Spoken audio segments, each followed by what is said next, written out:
C'est le jour J du combat, je vais te poser les mêmes questions qu'à ton adversaire et on laisse à chaque fois vos deux réponses. C'est parti? Ça marche. D'accord. Vous vous entraînez tous les deux à un moment dans la même salle. Ça fait quoi d'affronter un ancien partenaire d'entraînement? Ça change rien en soi. Hein. Ça change rien, c'est un combat, donc on va faire le taf, c'est tout. C'est juste qu'on est arrivé à la ceinture, on la mérite tous les deux et en tant que sportif, on se bat pour réaliser nos rêves. Mais bien sûr, en dehors de ça, on se pousse vers le haut, quoi. Donc voilà, c'est juste le sport. Humainement, tu l'apprécies? Ouais, j'ai rien contre lui. Oui, humainement, franchement, il n'y a rien qui fait que je pourrais pas l'apprécier. On s'entend bien, voilà. Faut pas mêler une bagarre ou un moment où je dois me défendre contre quelqu'un dehors et là où juste on a signé pour se battre contre les meilleurs.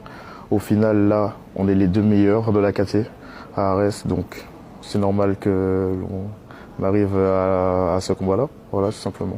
Il est comment en sparring alors? Bah, il est bien, hein. Il est bien, Jordan Zebo, il est bon en sparring, il s'entraîne bien, donc c'est cool. C'est un combattant qui est assez dur en sparring, plutôt type bourrin, mais il reste quand même technique, mais il est un peu plus technique en combat et moins bourrin en combat. Ok, alors c'est quoi son point fort?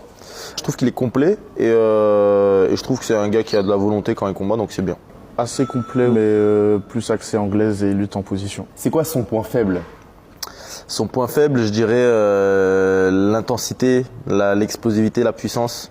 Même si on a l'impression, je trouve qu'il n'est pas tant que ça. Je pense mobilité, endurance. Un mot pour décrire ton adversaire.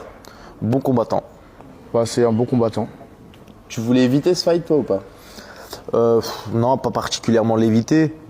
C'était un combat, vu que c'est un partenaire d'entraînement, c'était pas l'objectif de le faire là tout de suite. L'objectif c'était de le faire s'il devait se faire le plus tard possible, ça veut dire à l'UFC ou quoi. Maintenant les circonstances ont fait qu'il va se faire ce soir pour la ceinture d'Arès, qui est quand même une belle ceinture et un bon titre. Donc ouais, c'est maintenant quoi. On a essayé d'éviter.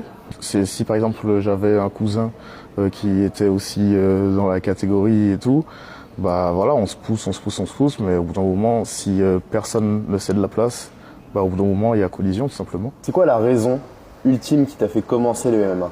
Je veux devenir le meilleur combattant du monde. Pour être le meilleur combattant du monde. Bon, et c'est quoi ton pronostic alors pour ce soir? Une bonne victoire de ma part, Inch'Allah. Peu importe la manière, mais je pense que ça se terminera dans les 2 premiers rounds. La victoire, tout simplement. Juste la victoire.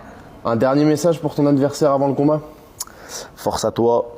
Enfin non, pas force à toi du coup, mais à ce soir. Qu'il soit concentré et voilà, qu'il fasse attention et que le meilleur gagne. Voilà.